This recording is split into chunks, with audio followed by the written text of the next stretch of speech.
Okay, so ironically, for chapter 7, which is on listening, I chose to talk about 2 styles of listening that are very ineffective, because I thought they were interesting to dive into the real details of what makes them ineffective forms of listening. So first up is pseudo-listening, which is the activity of behaving as if you're listening, but you're really not paying attention to what this person is saying to you. This is not a productive form of listening, obviously, because these words are sort of falling on deaf ears, is a common phrase. And it's when, person A is trying to open this channel for communication, they're talking to person B openly and expressing their feelings and expressing whatever it is that they're talking about. And person B they're actively looking like they're listening, but it's going in one ear and out the other. They're not really taking in any of the information that is being given to them.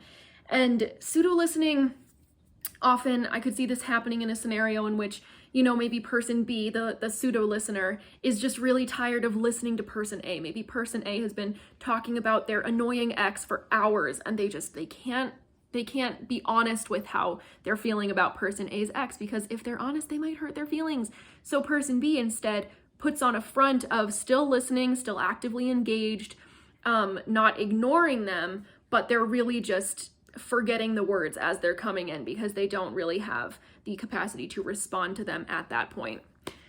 The second kind of ineffective listening that I wanted to cover here was narcissistic listening. So this is another word for it is self-absorbed listening. It's a form of narcissism. It's when the person who is exhibiting narcissistic listening, they'll listen to you, they'll hear you out, but they won't really contribute to this conversation unless it's centered around themselves.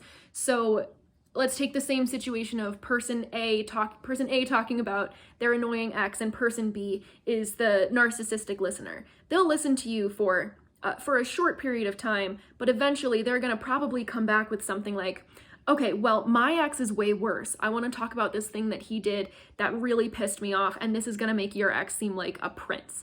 It's sort of taking something that if it's not centered around them, they really don't care to contribute to the conversation.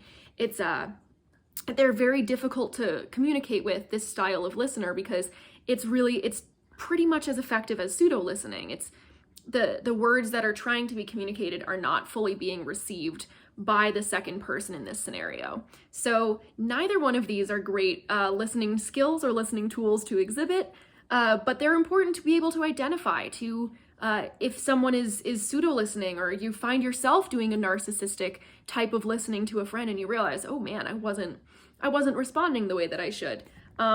It's really good to be able to identify those styles in yourself or in others.